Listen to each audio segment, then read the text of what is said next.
저는 MIT에서 20년간 국제무역을 연구한 경제학자입니다. 2025년 4월 2일, 트럼프 대통령이 전 세계의 10%에서 50%에 달하는 관세 폭탄을 터뜨렸죠. 연방준비제도와 골드만삭스, 펜실베이니아 대학 와튼스쿨까지 모두가 경고했어요. 이건 경제 자살이다라고요. 그런데 예상치 못한 일이 벌어졌습니다.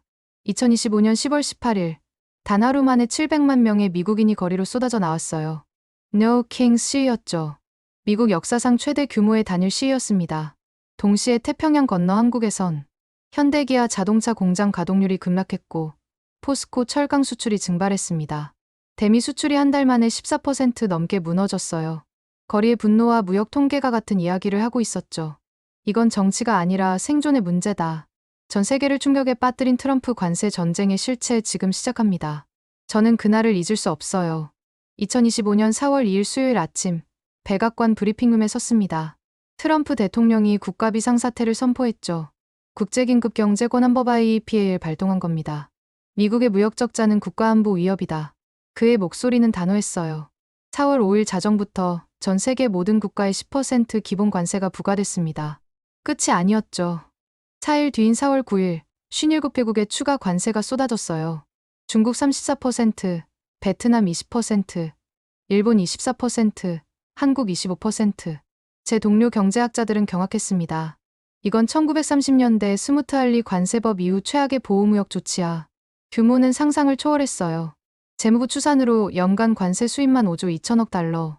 한 달에 4천억 달러가 넘는 돈이 관세로 징수되는 겁니다. 철강과 알루미늄은 더 가혹했죠. 기존 25%에서 50%로 2배 인상됐습니다. 자동차는 25% 관세가 새로 붙었어요. 저는 즉시 계산기를 두드렸습니다. 한국산 제네시스 SUV 가격이 31,395달러에서 39,244달러로 뛰겠군. 캄보디아산 아동복은 24달러에서 35.76달러로 올랐어요. 파키스탄산 축구공은 17.99달러에서 23.21달러로 치솟았습니다. 백악관은 자신만만했죠. 외국 기업들이 비용을 부담할 것이다. 콧 베센트 재무장관은 블룸버그 인터뷰에서 이렇게 말했어요. 관세가 물가를 올린다는 월스트리트의 예측은 완전히 틀렸습니다. 하지만 데이터는 정반대를 보여줬죠. 골드만삭스 분석팀이 8월에 발표한 보고서를 봤습니다. 미국 소비자가 관세 비용의 55%를 떠안고 있었어요. 10월까지는 70%로 증가할 전망이었습니다. 펜실베이니아 대학 와튼스쿨은 더 충격적인 결론을 내렸어요. 트럼프 관세는 GDP를 8% 축소시키고 임금을 7% 감소시킬 것이다. 중산층 가구 한 곳당 평생 5만 8천 달러 손실. 법인세를 21%에서 36%로 올리는 것보다 2배나 파괴적이라는 분석이었죠. 예일대 예산연구소도 같은 결론에 도달했습니다. 연간 가구당 3,800달러 부담 증가. 저소득층은 1,700달러를 더 내야 했어요. 저는 슈퍼마켓 물가 데이터를 추적했습니다. 6월부터 변화가 보이기 시작했죠. 의류 가격 0.5% 상승, 가전제품 1.9% 급등, 컴퓨터 1.4% 인상, 8월엔 식료품이 0.6% 뛰었어요. 2022년 8월 이후 최대 상승폭이었습니다. 세탁기와 냉장고를 만드는 철강 알루미늄 파생 제품까지 50% 관세가 확대됐죠. 가전제품 가격이 폭등할 수밖에 없었습니다. S&P 글로벌은 9월 보고서에서 경고했어요. 2025년 전 세계 기업들의 관세 비용이 1조 2천억 달러에 달할 것이다. 대부분은 소비자에게 전가된다.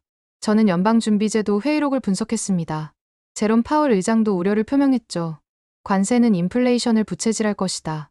실제로 소비자 물가지수가 8월에 2.93%를 기록했어요. 연준의 목표치 2%를 크게 웃돌았습니다. 하지만 트럼프 대통령은 멈추지 않았어요. 10월엔 구리 제품에 50% 관세를 추가했습니다. 반도체, 의약품, 중요 광물에 대한 조사도 시작했죠. 저는 동료들과 긴급 회의를 소집했습니다. 이건 무역전쟁이 아니야. 경제 재편성이지. 골드만삭스는 경기 침체 확률을 35%에서 45%로 상향 조정했어요. JP모건은 60%까지 올렸습니다. 4월 첫 주 S&P 500 지수가 이틀 만에 10% 폭락했죠. 시장가치 수조 달러가 증발했습니다. 저는 창밖을 바라봤어요. 워싱턴 DC의 하늘은 맑았지만 경제 전망은 어두웠습니다. 그리고 그 여파는 태평양을 건너 한국으로 향하고 있었죠. 저는 5월 둘째 주 버지니아주 알링컨의 한 슈퍼마켓에 있었습니다. 카트를 밀던 제니퍼 오코너 42세가 계산대 앞에서 멈춰섰어요. 영수증을 보더니 한숨을 쉬었죠. 3개월 전엔 150달러면 장을 봤는데 이젠 $195예요. 같은 품목인데 30% 더 비싸졌습니다. 저는 그녀의 장바구니를 봤어요. 멕시코산 아보카도, 브라질산 커피, 중국산 조리기구. 전부 관세 대상이었죠. 대통령이 외국이 낸다고 했잖아요. 근데 왜 제가 내는 거죠? 제니퍼의 질문에 저는 답할 수 없었습니다. 데이터는 명확했어요. 관세는 세금이고 미국 수입업자가 세관에 내죠. 그리고 그 비용은 고스란히 소비자에게 넘어갑니다. 저는 전국 소매업체 데이터를 추적했어요. 6월 소비자 물가지수 발표일 노동통계국 사무실에 앉아 있었습니다. 화면에 숫자가 떴죠. 의류 가격 5개월 연속 상승. 6월엔 전월 대비 0.5% 올랐어요. 가전제품은 더 충격적이었습니다. 1.9% 급등. 2020년 8월 코로나 팬데믹 이후 최대폭이었죠. 세탁기, 냉장고, 오븐, 식기세척기 모두 철강 알루미늄 50% 관세의 직격탄을 맞았습니다. 저는 로스앤젤레스의 가전 수입업체 예디 하우스웨어 대표 바비 자바에리를 인터뷰했어요. 가격을 10% 올렸습니다. 나머지는 회사가 흡수했죠. 그의 목소리엔 좌절감이 묻어났습니다. 전부 전가하면 아무도 안 사요. 이미 사람들이 지갑을 닫았거든요. 실제로 소비 위축이 시작됐죠. 콜로라도 주립대 공급망 전문가 잭 로저스 교수 데이터를 분석했습니다. 물류 창고 재고가 급증했어요. 소비자들이 관세 전에 수입된 물건들을 사고 있어요. 신규 수입품은 너무 비싸서 팔리지 않습니다. 저는 뉴욕 퀸즈의 한 장난감 가게에 들렀어요. 사장 마이클 첸 55세의 창고를 가득 채운 상자들을 보여줬습니다. 2월에 미친 듯이 중국에서 들여왔죠. 관세 폭탄 맞기 전에요. 그는 손가락으로 계산했어요. 플레이스테이션 5가 $499였는데 지금 수입하면 $1,018 받아야 합니다. 104% 관세 때문이죠. 누가 $1,000짜리 게임기를 사겠어요? 장난감 제조업체 하스브로는 7월 실적 발표에서 고백했습니다. 관세 영향이 예상보다 늦게 나타날 겁니다. 재고 덕분에 버티고 있어요. 하지만 그 재고도 바닥나고 있었죠. 저는 펜실베이니아주 허드슨의 미국 불꽃놀이 회사를 방문했어요. CEO 스티브 펠키 51세가 컨테이너 더미를 가리켰습니다. 7월 4일 독립기념일 대비해서 중국산 폭죽 1년치를 쌓아뒀어요. 거의 다 중국산이거든요. 그의 창고엔 천장까지 상자가 쌓여 있었습니다.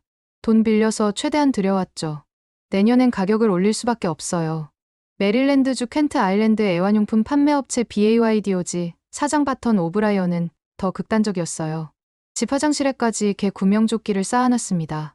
창고가 터져서 밖에 컨테이너를 빌렸죠. 하지만 그 재고도 8월부터 동났습니다. 저는 전국 가격 데이터를 실시간으로 모니터링했어요. 8월 물가지수가 발표됐습니다. 식료품이 0.6% 급등했죠.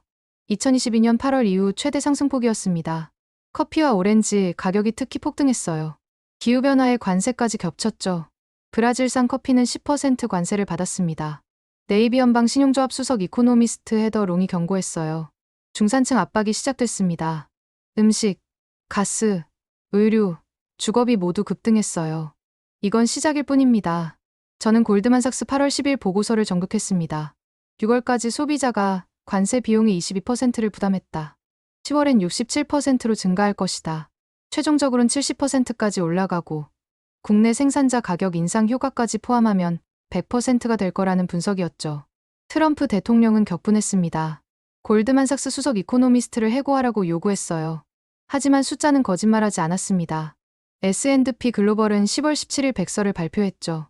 2025년 기업들의 관세 비용 1조 2천억 달러. 대부분이 소비자에게 전가된다. 저는 CNN 인터뷰에서 헤더롱의 말을 들었어요. 관세가 물어뜯기 시작했습니다. 예상보단 덜하지만 데이터에 명확히 보여요.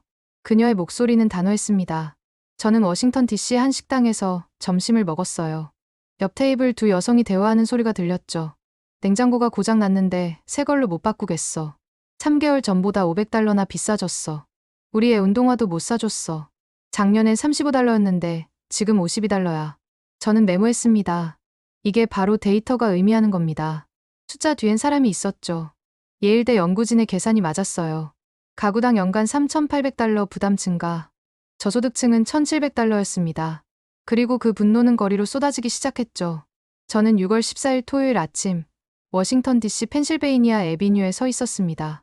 트럼프 대통령의 79세 생일이자 육군 창설 250주년 기념일이었죠. 백악관은 대규모 군사 퍼레이드를 준비했어요.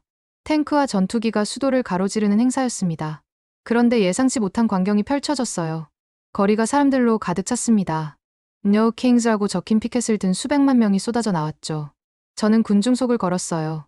시카고에서 온 간호사 사라 밀러 38세를 만났습니다. 냉장고 사려고 모은 돈으로 여기까지 왔어요. 관세 때문에 냉장고 값이 $600나 올랐거든요.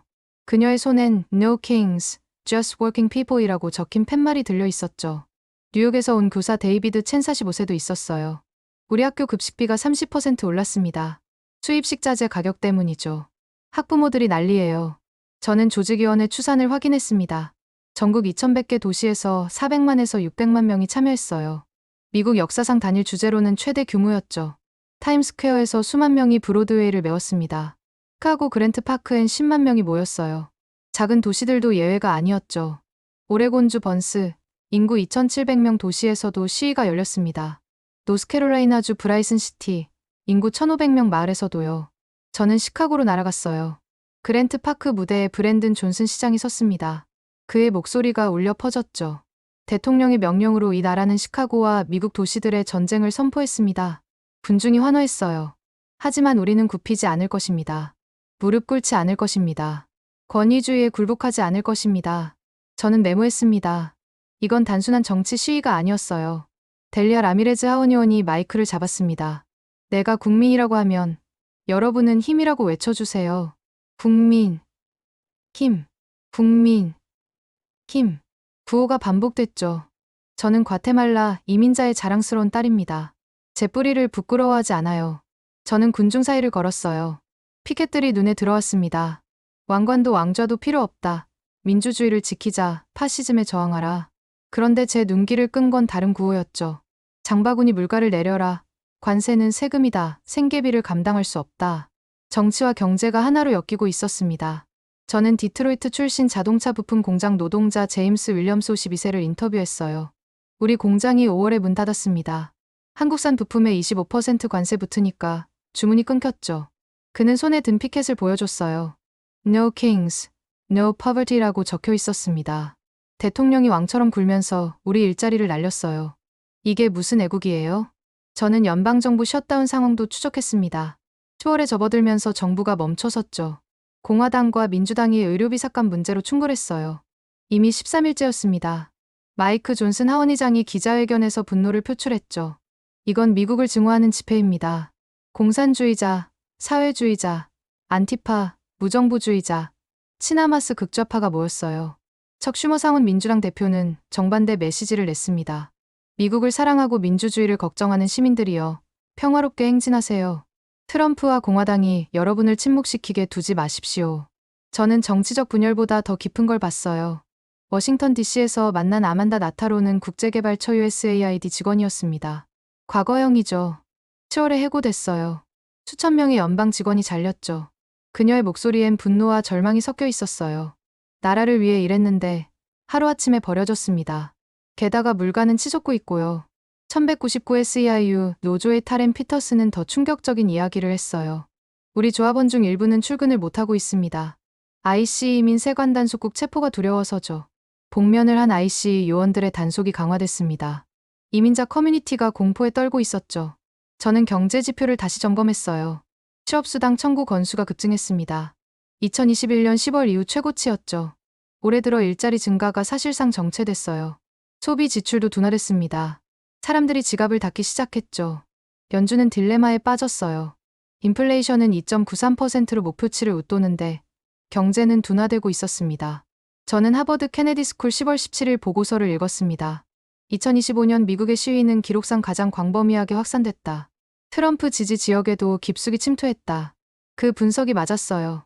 레드 스테이트 작은 마을들에서도 시위가 열렸죠. 저는 10월 18일을 기다렸습니다. 두 번째 No Kings 시위 날이었어요. 조직위는 2,500개 이상의 행사를 준비했습니다. 6월보다 더 큰 규모였죠. 인디비저블 공동 창립자 리아 그린버그가 기자회견에서 말했어요. 공화당은 수백만 명의 평화 시위대를 비난하고 있습니다. 그들이 변명거리가 떨어졌기 때문이죠. 저는 그날 아침 일찍 타임스퀘어로 갔어요. 정오가 되기 전에 이미 수만 명이 모였습니다. Trump must go now를 외치고 있었죠. 로스앤젤레스에선 10만 명 참여가 예상됐어요. 시카고, 보스턴, 애틀랜타, 뉴올리언스 모두 마찬가지였습니다. 심지어 플로리다 웨스트 팜비치, 트럼프에 말하라고 저택 근처에서도 시위가 열렸어요. 저는 군중 속에서 또 다른 목소리를 들었습니다. 관세 철회하라. 생활비를 감당할 수 없다. 중산층을 죽이지 마라. 정치적 분노와 경제적 고통이 하나로 합쳐지고 있었습니다. 그리고 그 파장은 태평양을 건너 한국으로 번지고 있었죠. 저는 4월 21일 월요일 한국 관세청이 발표한 속보 데이터를 보고 있었습니다. 화면의 숫자가 충격적이었어요. 4월 첫 20일간 한국의 수출이 전년 대비 5.2% 감소했습니다. 대미 수출은 더 심각했죠. 14.3% 급락이었어요. 저는 즉시 블룸버그 동료들에게 메시지를 보냈습니다. 이게 트럼프 관세의 첫 번째 실물 증거다. ING은행 선임 이코노미스트 민주 강의 노트를 발표했어요. 한국은 글로벌 무역의 핵심 바로미터입니다. 이 데이터는 무역이 어디로 향하는지 보여주는 조기 신호죠. 저는 품목별 데이터를 파고들었습니다. 자동차 수출 6.5% 감소, 철강 수출 8.7% 하락. 한국은 2024년 미국의 6번째 무역 파트너였어요. 양국 교역액이 2천억 달러였죠. 그중 자동차와 자동차 부품이 37%를 차지했습니다. 그런데 트럼프가 3월에 자동차에 25% 관세를 때렸어요. 철강과 알루미늄은 50%로 올렸죠. 저는 울산으로 향하는 현대자동차 공장 영상을 봤습니다. 컨테이너선에 차량이 실리는 속도가 눈에 띄게 느렸어요. 3월엔 부두가 차량으로 가득했는데 4월엔 텅텅 비어 있었죠. 카네기 국제평화재단 보고서를 읽었습니다. 한국은 수출이 GDP의 40% 이상을 차지한다. 일본의 20%와 비교하면 2배다. 무역 충격이 더 빠르고 강하게 타격을 준다. 실제로 그랬어요. 저는 5월 1일 한국관세청 전체 월간 데이터를 기다렸습니다. 발표가 났죠. 4월 수출 성장률이 거의 정체됐어요. 근로일수를 조정하지 않은 수치로는 3.7% 증가에 그쳤습니다. 전년 같은 기간엔 두 자릿수 성장이었어요. 급브레이크가 걸린 겁니다.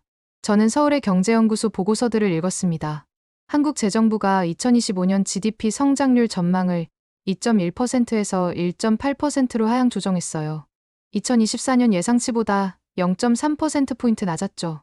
한국은행도 11월의 전망을 2.1%에서 1.9%로 낮췄습니다. 한국은행 부총재 인터뷰를 봤어요. CNBC와의 대담이었죠. 2025년 한국 경제의 가장 큰 우려는 트럼프의 관세입니다. 국내 정치 혼란은 반년 내 가라앉을 수 있지만 관세는 정말 골칫거리죠. 그의 목소리엔 걱정이 묻어났습니다. 저는 현대자동차와 기아의 1분기 실적 보고서를 분석했어요. 영업이익은 아직 건재했습니다. 하지만 경영진의 가이던스가 바뀌었죠. 2분기부터 미국 시장 불확실성이 가시화될 것입니다. 포스코 철강도 마찬가지였어요. 한국의 대미 철강 수출은 2024년 29억 달러로 미국의 네 번째 공급국이었습니다. 그런데 50% 관세가 붙으면서 주문이 끊겼죠. 저는 포항제철소 관계자와 전화통화를 했어요. 5월부터 미국향 수주가 반토막 났습니다. 일부 라인은 가동을 줄였죠. 중소협력업체들은 더 심각했어요. 저는 경기도 평택의 자동차 부품 제조업체를 방문했습니다. 사장 김영수 가명, 58세가 한숨을 쉬었어요. 현대차 수출이 막히니 우리도 주문이 30% 줄었습니다. 직원 20명 중 5명을 내보내야 했어요. 그의 사무실 벽엔 미국 거래처 30년 무사고 현판이 걸려 있었습니다. 이제는 무용지물이었죠. 저는 원화 환율도 추적했어요. 달러당 1,466원. 15년 만에 최저 수준이었습니다. 2024년 12월에 찍은 바닥이었죠. 관세가 한국 수출을 막으면서 무역 수지가 악화됐어요. 게다가 미국 금리는 높고 달러는 강세였습니다. 원화 약세는 수입 물가를 끌어올렸죠. 한국도 인플레이션 압박을 받기 시작했어요. 한국은행은 딜레마에 빠졌습니다. 10월과 11월 2달 연속 금리를 인하했어요. 3%로 낮췄죠. 2009년 이후 처음이었습니다. 경기를 살리려는 조치였어요. 하지만 원화 약세와 인플레이션 리스크는 커지고 있었습니다. 저는 7월 31일 뉴스를 봤습니다. 트럼프 대통령이 트루스 소셜에 포스팅을 올렸어요. 한국과 완전한 무역 협상을 마쳤다. 관세를 15%로 설정한다. 25%에서 15%로 낮췄죠. 자동차도 마찬가지였습니다.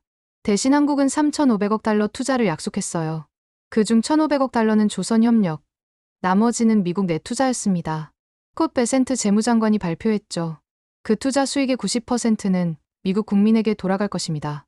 저는 옥스퍼드 이코노믹스 루이스 루 아시아 경제 책임자 논평을 읽었어요. 숫자만 봐선 더 명확해진 게 없습니다. 미국이 다른 아시아 국가들과 맺은 협상과 비슷하죠. 한국은 2012년부터 미국과 FTA 자유무역 협정을 맺고 있었어요. 거의 모든 관세가 철폐됐었죠. 이제 그 협정은 유명무실해졌습니다. ASPI의 웬디 커틀러 분석가가 말했어요. 양자 FTA의 가치가 부정됐습니다. FTA 파트너로서 한국은 특별 대우를 받지 못했죠. 저는 한국 국회 토론 중계를 봤습니다. 야당 의원들이 정부를 공격했어요. 불욕 외교다. 트럼프한테 3,500억 달러 갖다 바쳤다. 여당은 반박했죠. 관세를 15%로 낮췄다. 반도체와 의약품은 최애국 대우를 받는다. 하지만 세부 내용은 불명확했습니다. 한국 분석가들은 우려를 표했어요. 서면 합의가 없다. 트럼프가 언제든 뒤집을 수 있다. 실제로 8월 정상회담에서 논의된 일부 이슈는 보류됐다는 보도가 나왔죠. 저는 한국 통관 당국의 특이한 발표를 봤습니다.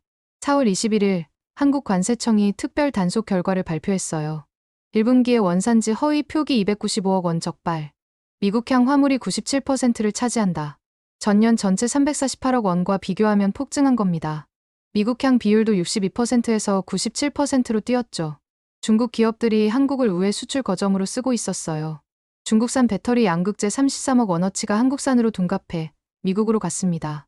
중국산 감시 카메라 193억 원어치는 한국에서 조립돼 미국으로 수출됐죠.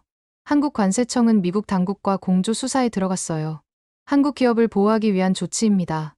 저는 카네기 재단 보고서의 한 문장을 다시 읽었습니다. 한국의 작은 내수 시장은 수출 타격이 더 빠르고 강하게 경제를 강타한다는 의미다. 데이터가 그걸 증명하고 있었어요.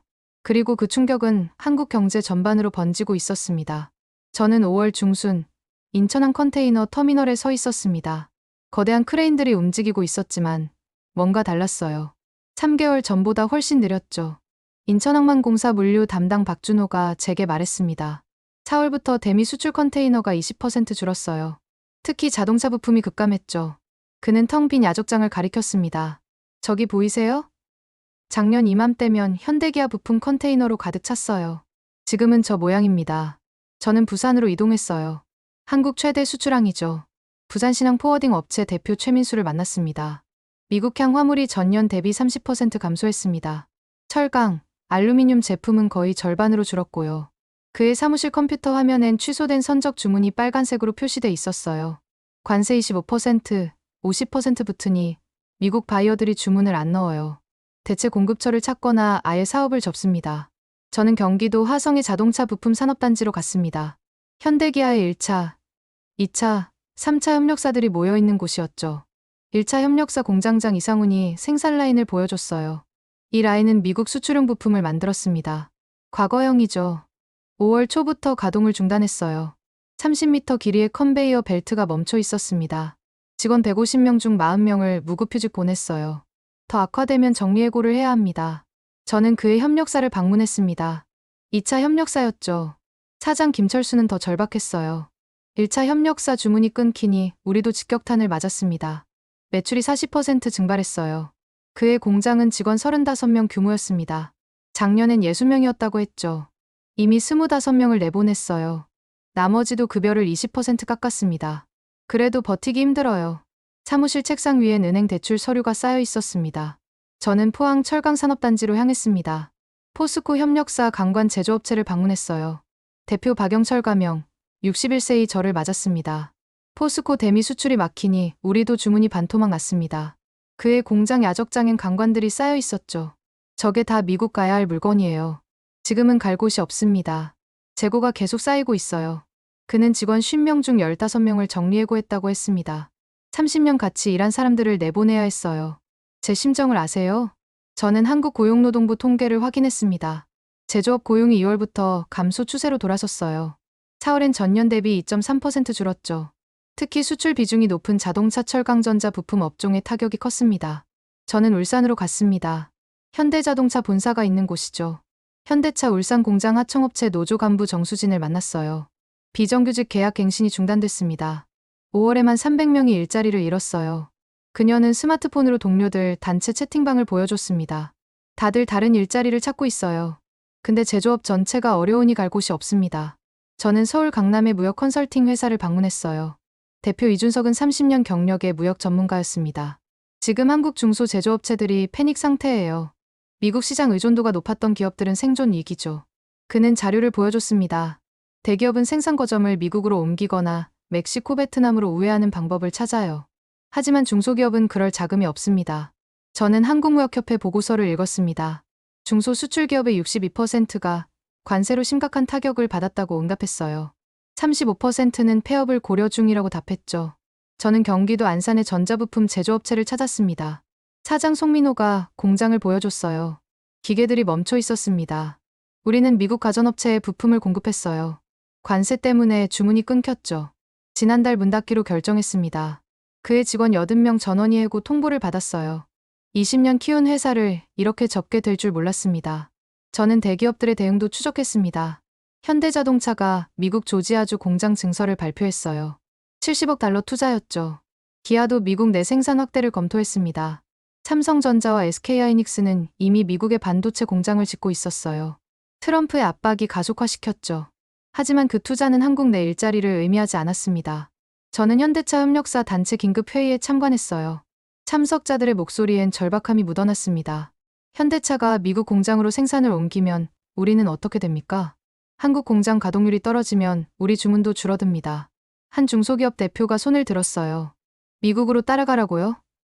우리가 무슨 돈으로 미국에 공장을 짓습니까?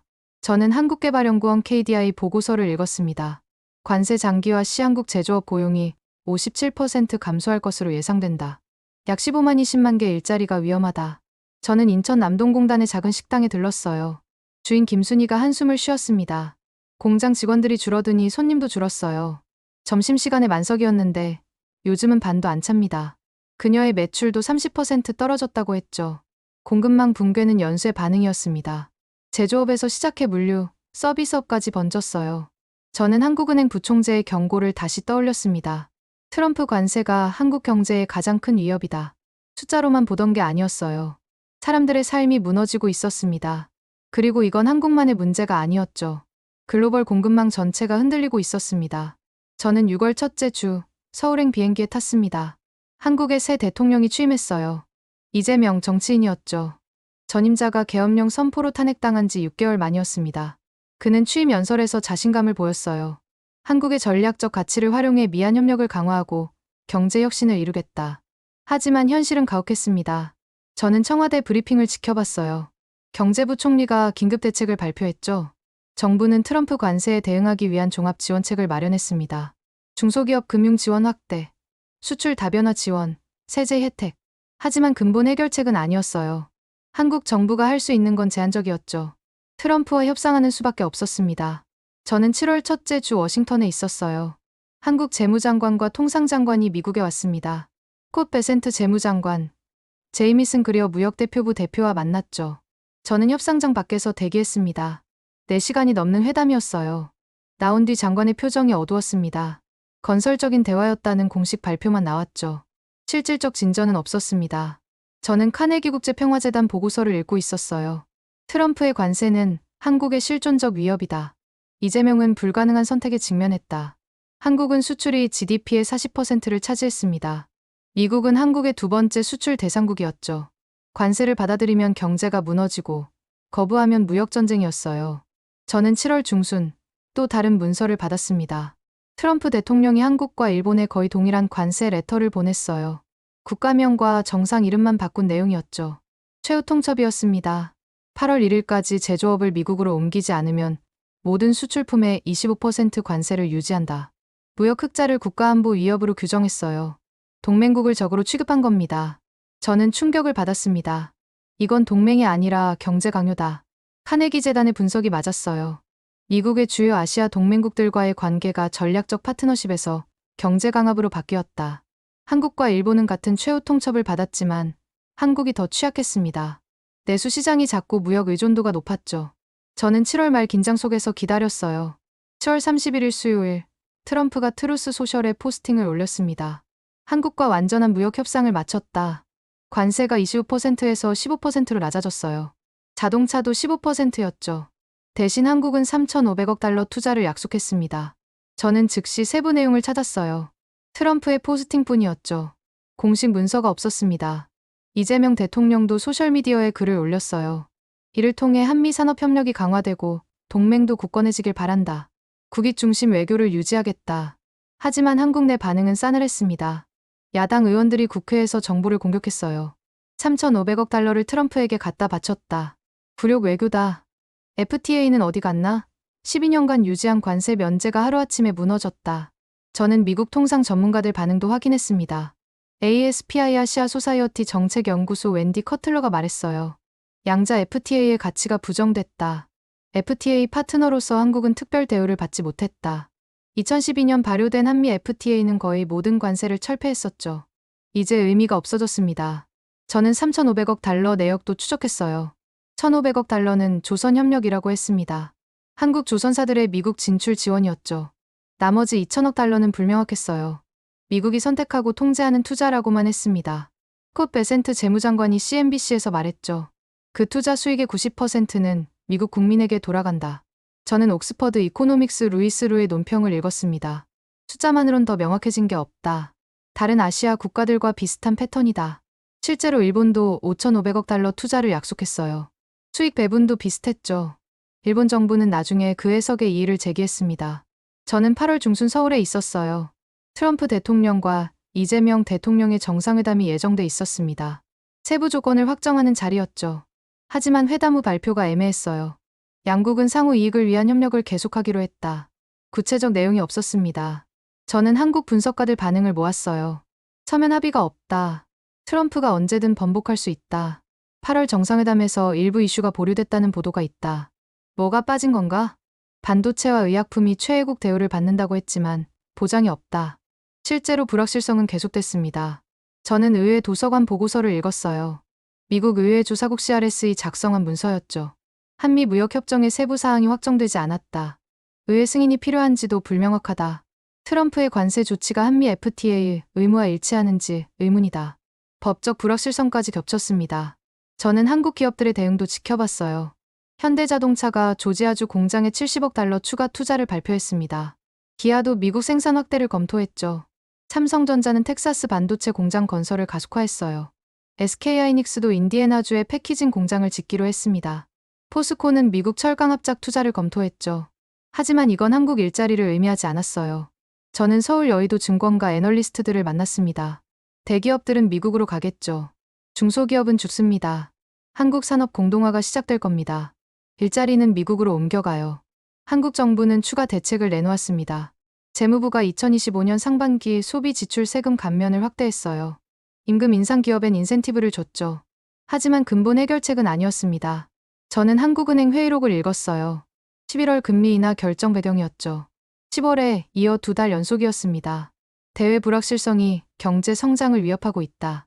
완화적 통화 정책이 필요하다. 하지만 원화 약세 압박도 컸어요. 달러당 1,466원 수준이었습니다. 저는 이창용 부총재 인터뷰를 다시 봤습니다. 원화 가치는 시장이 결정한다. 한국은행이 특정 목표 환율은 없다. 사실상 속수무책이었죠. 저는 10월 초 한국무역협회 긴급 세미나에 참석했어요. 패널들의 목소리는 비관적이었습니다. 15% 관세도 여전히 높다. 경쟁력을 떨어뜨린다. 3,500억 달러 투자 약속이 현실화될지 의문이다. 트럼프가 언제 또 관세를 올릴지 모른다. 서면 합의가 없으니까.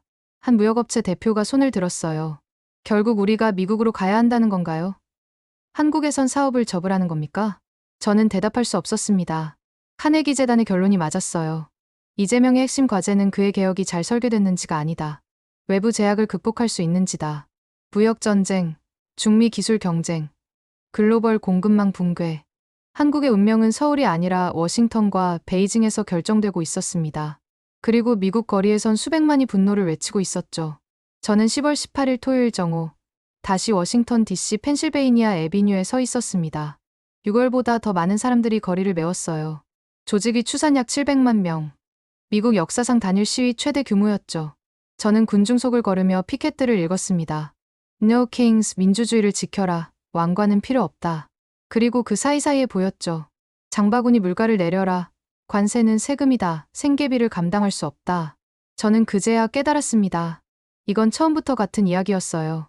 정치적 권위주의와 경제적 고통은 동전의 양면이었죠. 트럼프의 일방적 관세 선포는 민주적 절차를 무시한 권력 남용이었고 그 대가는 평범한 시민들이 치렀습니다. 저는 MIT 연구실로 돌아와 데이터를 다시 펼쳤어요. 숫자들이 하나의 그림을 그렸습니다. 미국 소비자 가구당 연간 3,800달러 부담 증가. 냉장고, 의류, 식료품 가격 급등. 실질 임금 7% 감소 전망. 한국 경제 대미 수출 14.3% 급락.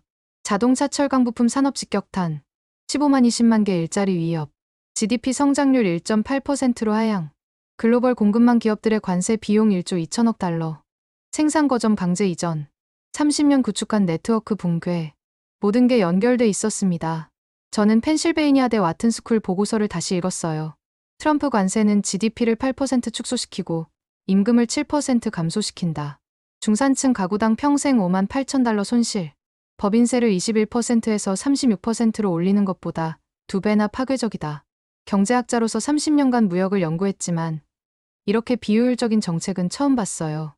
관세는 외국이 내는 게 아닙니다. 미국 수입업자가 세관에 내고 그 비용은 소비자에게 전가되죠. 경제학 교과서 한 장에 나오는 내용입니다. 하지만 정치는 경제학을 무시했어요. 저는 연방법원 판결문을 읽었습니다. 8월 29일 연방항소법원이 판결했죠. 트럼프의 관세는 국제긴급경제권한법 IEPA 권한을 초과한다. 법적으로 무효다. 하지만 대법원 상고로 집행은 계속됐어요. 11월 5일 구두 변론이 예정돼 있었습니다. 법적 불확실성이 경제를 더 짓눌렀죠. 저는 골드만삭스와 JP모건 보고서를 나란히 놨습니다. 경기 침체 확률 골드만삭스 45%, JP모건 60%. 연준은 딜레마에 빠졌어요. 인플레이션과 경기 둔화를 동시에 상대해야 했습니다. 저는 시카고 시위 현장에서 만난 간호사 사라가 떠올랐습니다. 냉장고 사려던 돈으로 여기까지 왔어요. 데트로이트 자동차 부품 노동자 제임스도요.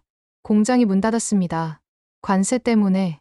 경기도 화성협력사 사장 김철수도 30년 같이 일한 사람들을 내보냈어요. 숫자 뒤엔 사람이 있었습니다. 저는 창밖을 바라봤어요.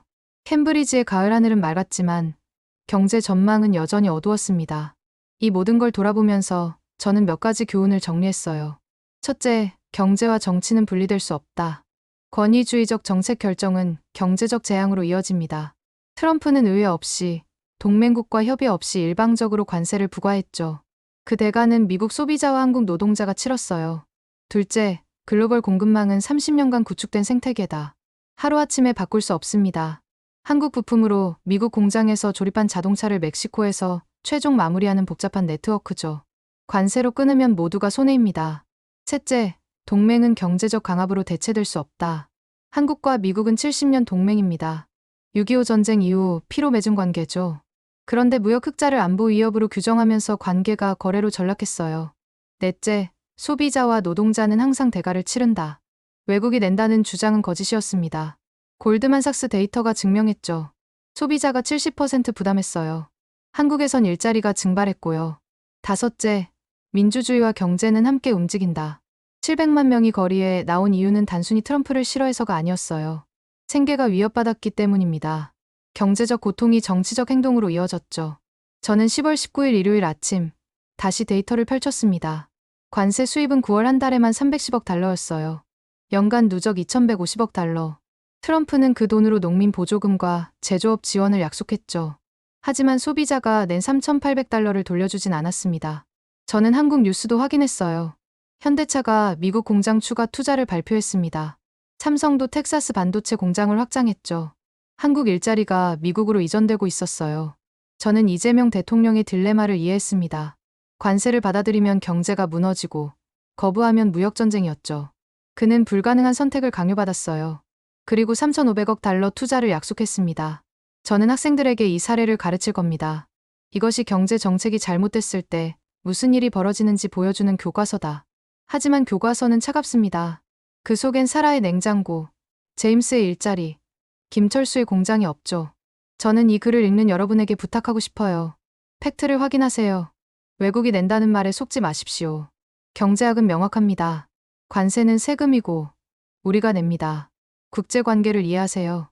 동맹은 70년 역사입니다. 무역 흑자로 적으로 만들면 모두가 손해예요. 연결고리를 보세요. 미국 슈퍼마켓 물가와 한국 공장 가동률은 같은 이야기입니다.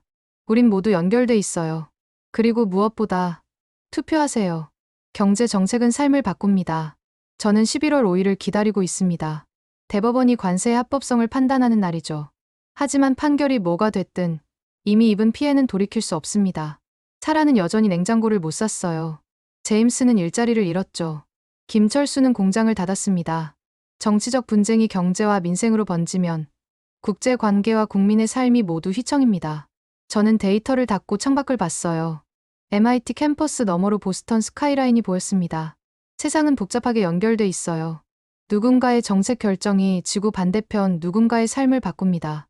그리고 그 연결고리를 이해하는 게 우리가 더 나은 선택을 할 수 있는 유일한 길입니다. 진실은 숫자 속에 있고, 거리에 있고, 공장에 있습니다. 우리가 그걸 보려고만 한다면요.